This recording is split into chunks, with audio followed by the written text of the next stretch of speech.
Wuling itu CVT-nya sama semua. Jadi ibaratnya kayak mobil Honda ya, Dodge Journey, Extrail atau DFSK i Auto. Mohon detail plus dan minusnya. Tekanan tinggi atau RPM yang tinggi gitu ya. Matic-nya ini bekerja dengan normal seperti biasanya nggak gitu loh. Jadi fungsinya tes akselerasi itu.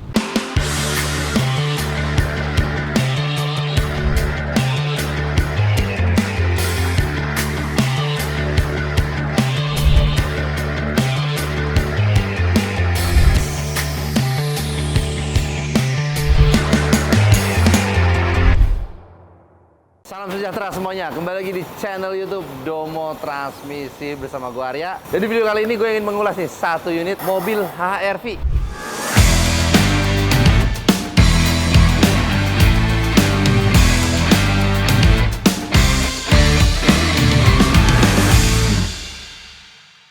Tahun 2020 kilometernya baru aja 80.000 km, tapi di bagian bel CVT-nya udah rontok. Waduh, ini lagi kacau-kacaunya nih. Nah, tapi aromanya nih mobil HR-V kayaknya bakal rame nih. Kenapa gue bisa bilang seperti itu? Karena kemarin sebelumnya tanggal 7 itu ada satu unit mobil HR-V yang ditowing dari dokter mobil Serpong. Nah, orangnya mau ganti oli matic di sana, tapi di bagian bel CVT-nya pas dicek ada rontokan. Nah, sehari setelah itu ya datang unit ini. HR-V ini datang ke sini mau ganti oli matic, tapi ternyata sama, pas dicek juga sama, ada rontokan di bagian bel CVT-nya. Nah, mobil ini kan mobilnya 2020 ya, berarti kan umurnya baru 5 tahun, kilometernya 80.000. Nah, menurut kalian kilometer 80.000 ini tergolong gondrong atau enggak nih? Karena kan kalau diambil rata-rata berarti dia per tahunnya mungkin ada di sekitar hampir 20.000 ya jarak tempuhnya per tahun. Nah, nggak tahu menurut kalian ini kilometer yang termasuk gondrong atau enggak? Nah, tulis di kolom komentar ya.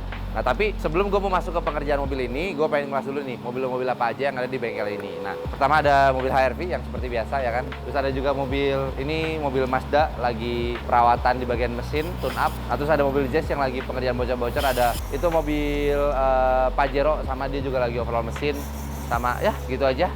Nah, tanpa berlama-lama lagi, langsung aja kita lihat seperti apa proses pengerjaan mobil di belakang gue ini. Check it out.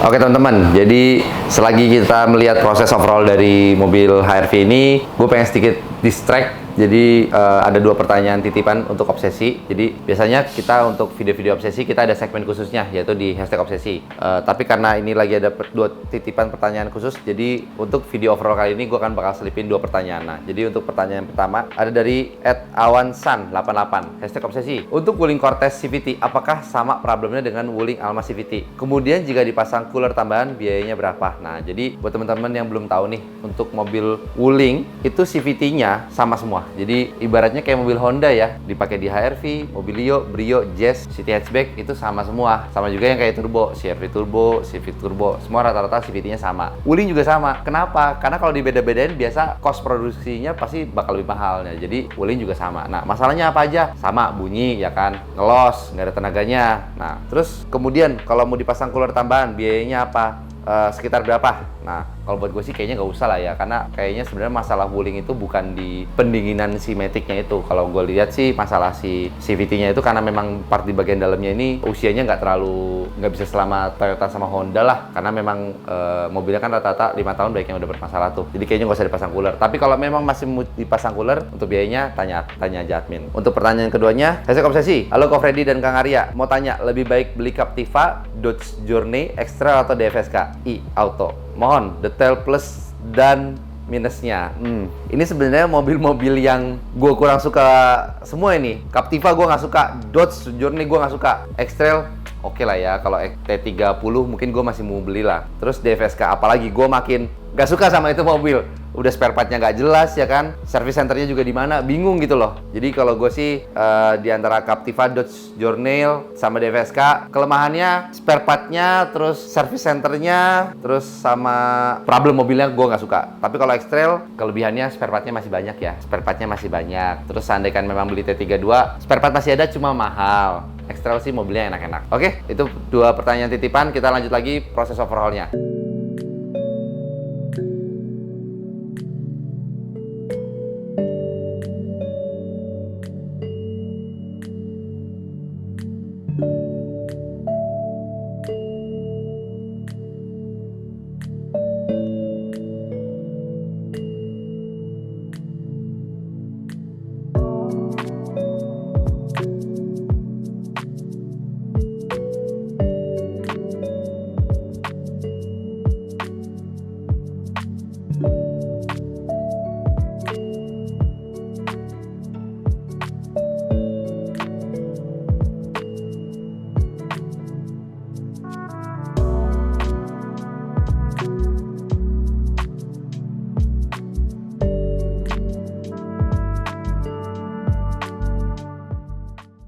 Oke guys, ini kita baru aja selesai ngerjain satu unit mobil HR-V yang kilometernya 80.000. Sekarang waktunya kita test drive. Nah, kalau gue sih jujur ya, kasus-kasus kayak gini gue udah gak aneh karena sebelum-sebelumnya gue udah pernah nemuin kilometer yang lebih rendah dari mobil ini. Jadi kilometer 80.000 gue sih nggak aneh. Nah, tapi buat teman-teman nih yang punya mobil HR-V, nah gue pengen tahu dong, mobil kalian kilometernya udah berapa, terus udah pernah turun di bagian CVT-nya atau belum? Apalagi kalau kilometernya udah sampai 200.000 lebih ya, itu coba deh kasih tips and triknya tuh. Gimana sih caranya, kok bisa gitu HR-V yang lain kilometernya di atas 200.000 baru belt CVT-nya putus, tapi kok di mobil ini baru 80.000 tapi belt CVT-nya udah putus. Nah, itu gue pengen tahu kenapa gitu alasannya. Kita sekarang tinggal test drive aja hasil pengerjaannya gimana, buat kita pastiin lagi sebelum mobilnya kita kasih ke konsumen. Kita pastiin aja minimal make sure bahwa mobil ini udah gak ada trouble, karena namanya juga pengerjaan berat, jadi kita harus make sure beberapa kali lah. Oke, nah ini posisi tuasnya di N, gue bakal pindah dulu ke P ya. Nah, di posisi di P gue bakal coba masuk ke D. Oke, D bagus. Terus ke R. R juga bagus. D sekali lagi bagus. Wih, kaki-kakinya juga kebetulan senyap sih mobil ini. Mantap. R. Nah, ini.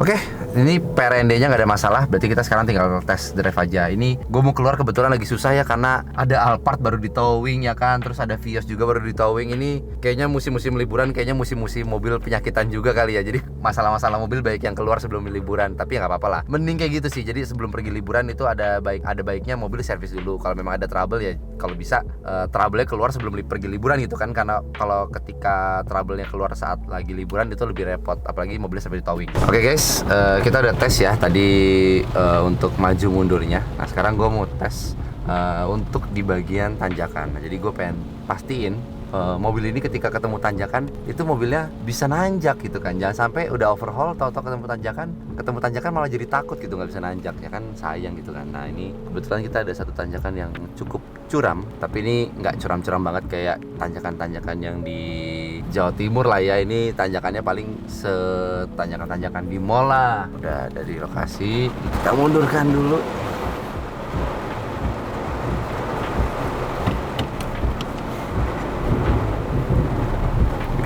Ini Kelapa Gading lagi hujan deras banget nih. Oke.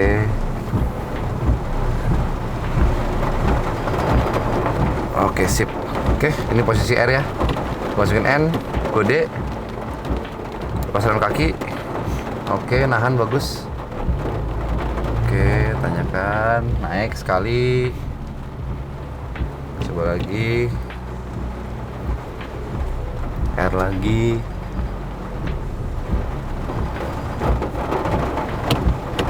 Udah lagi. Sip, bagus. Nah, ini tanjakannya udah oke. Sekarang kita coba tes akselerasinya gimana ya.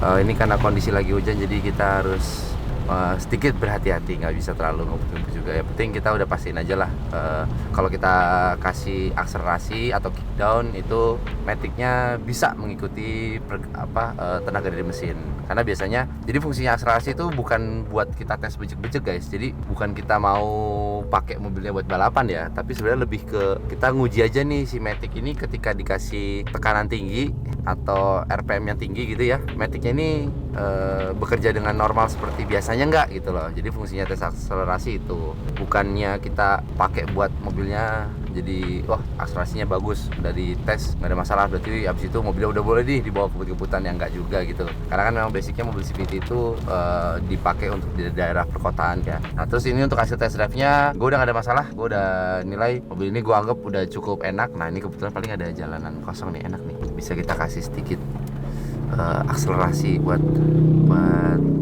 uji kecepatan nih. Nah, 20, 30, 40, 20, 70, 80, oke lah ya. Terus sekali lagi lah, boleh 40.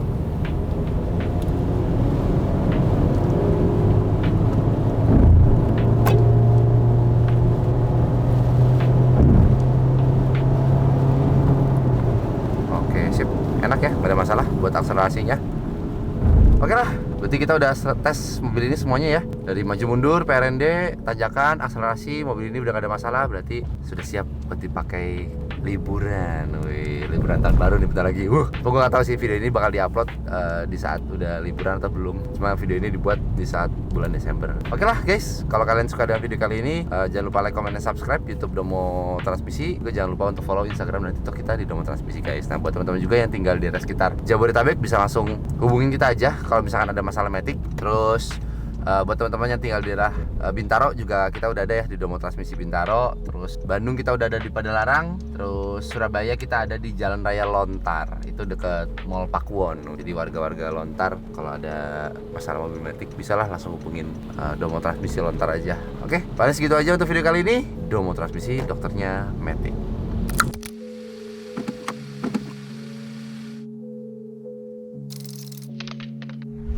Domo Transmisi, dokternya matic.